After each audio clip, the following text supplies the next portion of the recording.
Buying a used car can be one of the smartest financial decisions if you pick the right one. But the truth is, not every used car is a good deal. Some look sleek, drive great, and sell cheap until you start paying thousands in repairs you never expected. So today, we're talking about used cars you should absolutely avoid in 2026 because fixing them will cost more than buying them. Let's dive right in.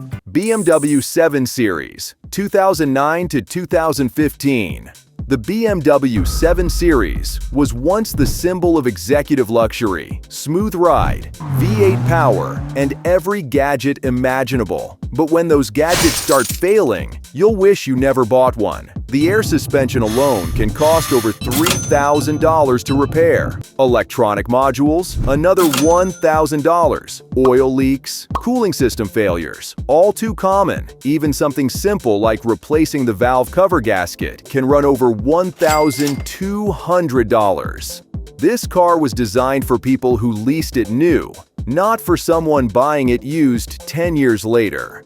If you see one for $8,000, run the other way because you'll easily spend double that keeping it on the road.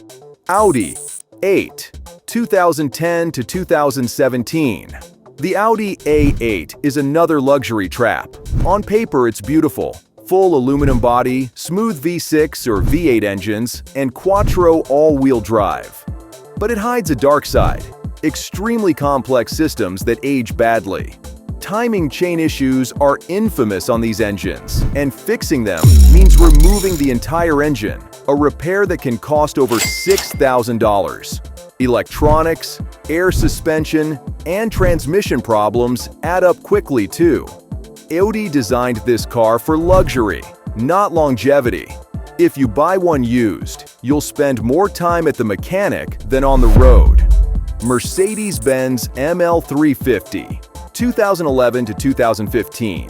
The ML 350 looks like a strong, reliable luxury SUV, but under the hood, it's a money pit. Oil leaks, timing chain stretch, transmission jerks, and air suspension failures are all common. Many owners report spending $2,000 to $3,000 per year on maintenance alone. And when that air suspension finally gives up, it can cost $5,000 to replace. Mercedes quality used to mean bulletproof, but this generation of ML proved that luxury doesn't always mean reliability. Unless you love surprise repair bills, skip this one. Mini Cooper S, 2007 to 2014. Everyone loves the Mini Cooper S. It's stylish, fun, and small enough to park anywhere. But here's the ugly truth. This little car is one of the biggest headaches to own. Timing chain tensioners fail, turbochargers die, and engines overheat regularly. And when something breaks, mechanics often have to remove the entire front end of the car to fix it, which means high labor costs. Even simple oil leaks can cost hundreds to repair. So unless you're ready to spend thousands keeping your fun car alive, the Mini Cooper S is one to avoid.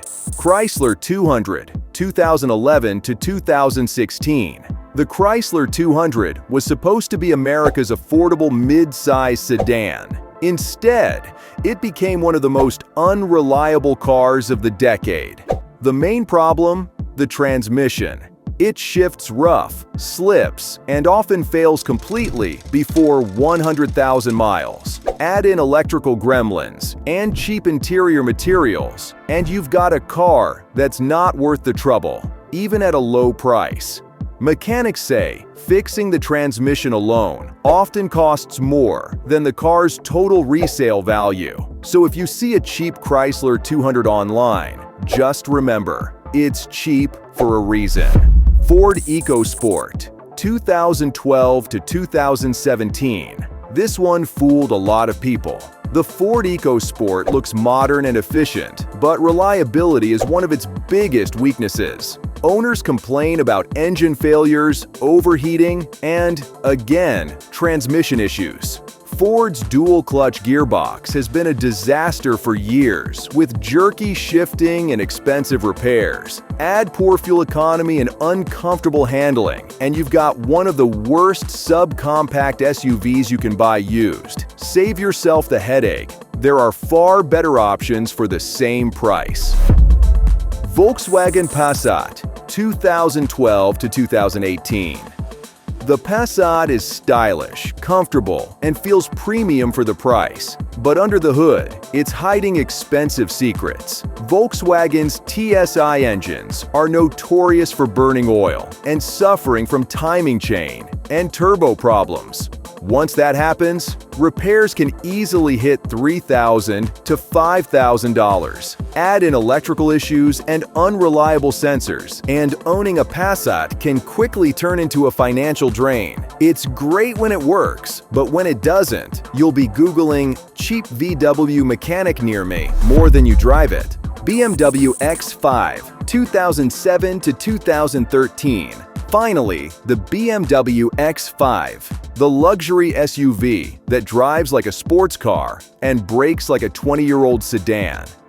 Electrical issues, oil leaks, and failing air suspensions are extremely common. Owners report repair costs so high that many end up selling their X5s for parts instead of fixing them. And don't forget, these models are packed with sensors, modules, and electronics that constantly fail with age.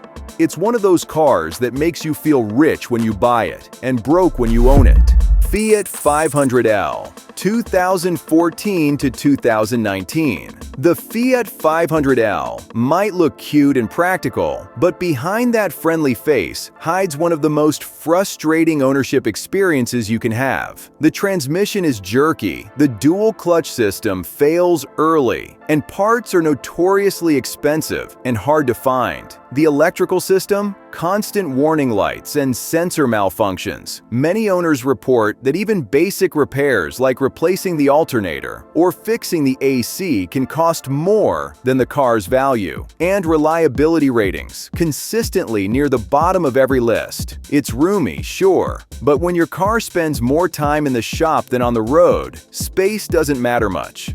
The 500L is a reminder that not every affordable European car is a smart buy.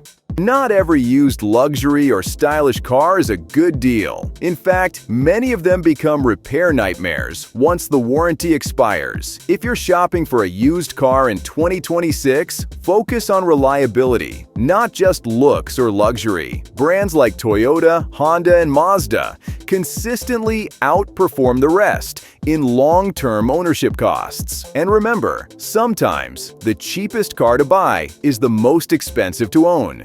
If you learned something new today, hit the like button and subscribe for more honest car advice and buyer warnings. Drop a comment below. Have you ever owned one of these cars? What's your repair horror story? Thanks for watching, and see you in the next video.